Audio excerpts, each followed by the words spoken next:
Volume of rectangular pyramids. So there's lots of different types of pyramids, with triangular pyramids, hexagonal pyramids, just like with the prisms. The shape of the bottom of the figure is what determines what we call it.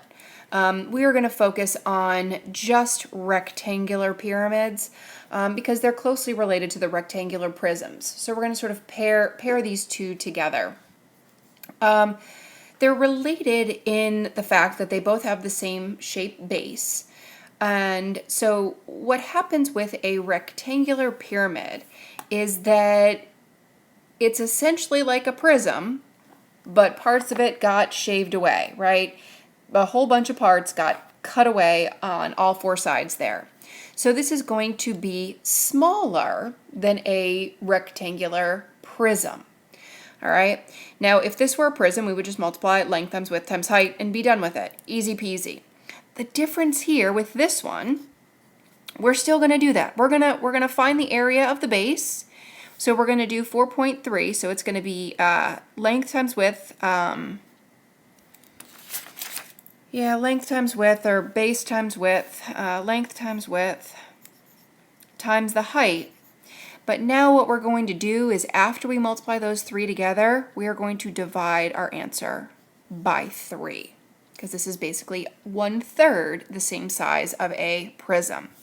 Sometimes you'll see it written as 1/3 times, I guess I've seen it like this, where that capital B represents the area of the base. So just like in the prism, this is the base, the area of this, right, would be 4.3 times 3.2.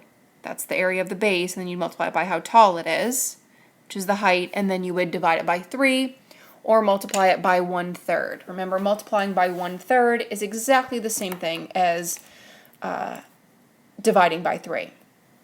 Okay, so let's do this example here. So we've got our length, our width, our height, our base, our width, our height. So we've got 4.3 times 3.2 times 11. I'm going to do all of that, and then I'm going to divide it by 3. Order of operations, I have to multiply, do all of this, and then I will divide. 4.3 times 3.2 times 11. I get this number in my calculator, so I'm just going to record this. 151 and 36/100ths, and then I'm going to divide that answer by 3. Whoa, and I get a crazy, crazy long decimal. All right, so here's where you're going to want to round to the nearest hundredth, which is this place value here, 2 decimals. So this is going to be 50 and 45/100ths. Cubic, what are my units? M stands for meters. Okay, so this would be the final answer. This is what you would put in if you had a problem that looked like this. This is what you would put in your practice sheet. All right, let's do another example. Here's one that is right side up. Another one that's right side up. We've got a base, a width, and a height of 6 centimeters. The height is, if you notice, the height in these is in the middle, because that's where the highest point is. So they're showing that there's a right angle here, basically extending up from, if there were a pillar in the middle of the pyramid, it would go from there to there with a height of 6 centimeters. Okay, so to do this problem, all right, in my notebook, I've got my length is 8 centimeters, my width is 7 centimeters, and my height is 6 centimeters. So I'm just gonna record this. I'll just call this number 1. My length, my width, my height, volume is length times width times height, divided by 3. So I just plug my numbers into the formula.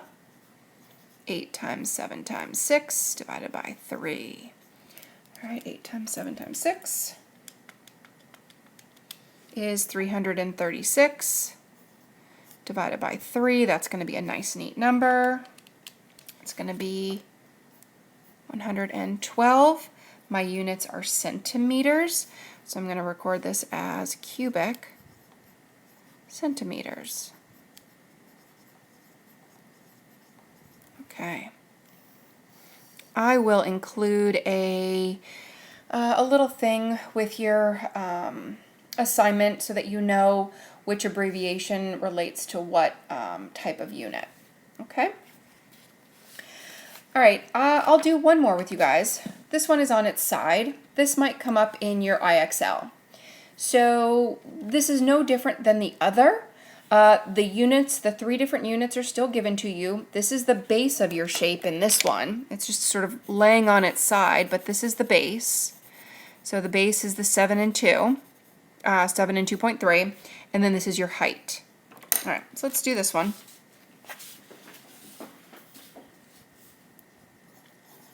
So volume is equal to, for this shape, it's going to be 7 times 2.3 times 10. And then don't forget to divide by 3. If you don't divide by 3, then you are treating it as a prism, and it's not. It's a pyramid. All right, so 70 times 2.3 is 161. And then divide by 3. All right, I get a crazy decimal again. All right, so this shape is going to have a crazy decimal answer. Here we go. Let's round it. 53, and I'm going to round it to the nearest hundredths place. That 6 is going to turn into a 7. 53 and 67 hundredths. My units are inches, so cubic inches. That's how your answer would look. If we weren't writing it out, we would record it like this. Just remember, 53 and 67 hundredths inches cubed. So since it's a 3-dimensional figure, if you remember, when you are doing area of 2-dimensional figures, the shape in the space inside of a 2-dimensional figure, our units are always squared because it's a single layer of squares. In a 3-dimensional figure, we use its cubic units because it's now a 3-dimensional figure, and that indicates to us what we are representing with this answer. All right, hopefully you guys got that. Let me know if you have any questions.